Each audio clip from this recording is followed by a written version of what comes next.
শেষ জামানায় কিন্তু মুমিন ব্যক্তিদের মধ্যে অনেক মুমিন ব্যক্তির স্বপ্ন কিন্তু সত্য হবে, এটাও এসেছে। মুমিন ব্যক্তির স্বপ্নও কিন্তু সত্য হবে। কোরআনে এমনও দলিল আছে যে কাফেরের স্বপ্নও সত্যি হয়েছে। কোন সূরায় আছে কে বলতে পারবেন? কাফের ব্যক্তির স্বপ্নও সত্যি হয়েছে এমন দলিল কোরআনের কোথায় আছে? কে বলতে পারবেন? হ্যাঁ, সূরা ইউসুফ। কি না আপনার? জি, আশিক। ঠিক আছে, মাশাআল্লাহ। আশিক ভাইয়ের জন্য আমাদের একটা হাদিয়া থাকবে ইনশাআল্লাহ, আপনি আলোচনা শেষে নিয়ে যাবেন। তো ইউসুফ আলাইহিস সালামের যে ঘটনা সূরা ইউসুফ, সেখানে আছে যে অমুসলিম দুজন ব্যক্তির স্বপ্ন সত্য হয়েছে, হয় নাই? একজন এসে বলেছেন আমার মাথায় রুটি, রুটি খেয়ে নিচ্ছে পাখি। আরেকজন বলেছে আমার হাতে ছিল শরাব, এই শরাব আমি পান করাচ্ছি রাজাকে, বাদশাকে। ইউসুফ আলাইহিস সালাম বললেন যে পান করাচ্ছে বাদশাকে সে নাজাত পেয়ে যাবে জেল থেকে, আর যার মাথা থেকে রুটি খাওয়া হচ্ছে তাকে শুলদণ্ড দেওয়া হবে। ঘটনা সত্য ছিল তো? আচ্ছা, এখানে এই দুই ব্যক্তি কিন্তু মুসলিম নন, তারা কিন্তু অমুসলিম। তো যেটা বলছিলাম যে আল্লাহর পক্ষ থেকে মুমিন ব্যক্তিকে সত্য স্বপ্ন দেখানো হতে পারে শেষ জামানায়, বেশি বেশি হতে পারে। তাই যখন ভালো কোনো স্বপ্ন দেখবেন শুকরিয়া আদায় করবেন আল্লাহর কাছে।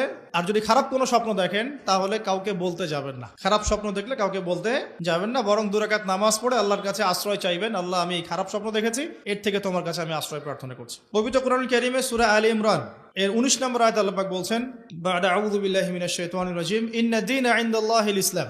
আল্লাহ রাব্বুল আলামিন নিজে বলছেন যে নিশ্চয়ই আল্লাহর কাছে একমাত্র গ্রহণযোগ্য দিন বা জীবন ব্যবস্থার নাম কি? ইসলাম। ইসলাম শব্দের অর্থ কি? আমরা বলি শান্তি। সত্যিকার অর্থে ইসলাম শব্দের অর্থ হচ্ছে আত্মসমর্পণ করা। কি করা? আত্মসমর্পণ করা। যে ব্যক্তি আত্মসমর্পণ করে, যে ব্যক্তি ইসলাম পরিপূর্ণরূপে পালন করে, তাকে আমরা বলি মুসলিম।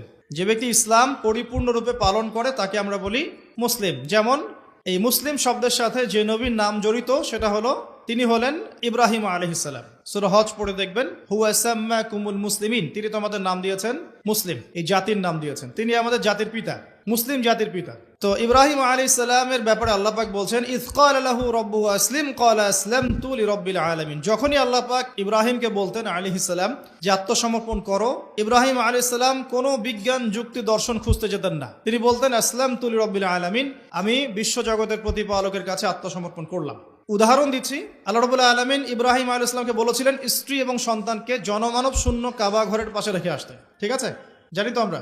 ইব্রাহিম আলাইহিস সালাম জানতেন সেখানে কোনো মানুষ নেই, কোনো পানি নেই, কোনো প্রাণীও নেই, না খাবার আছে, না পানি আছে, না কোনো প্রাণী আছে। এরপরেও তিনি স্ত্রী এবং সন্তানকে সেখানে রেখে আসলেন। আল্লাহ পাককে প্রশ্ন করলেন না কেন রেখে আসবো, এর পিছনে কারণ কি, যুক্তি কি, দর্শন কি, জিজ্ঞেস করেছেন?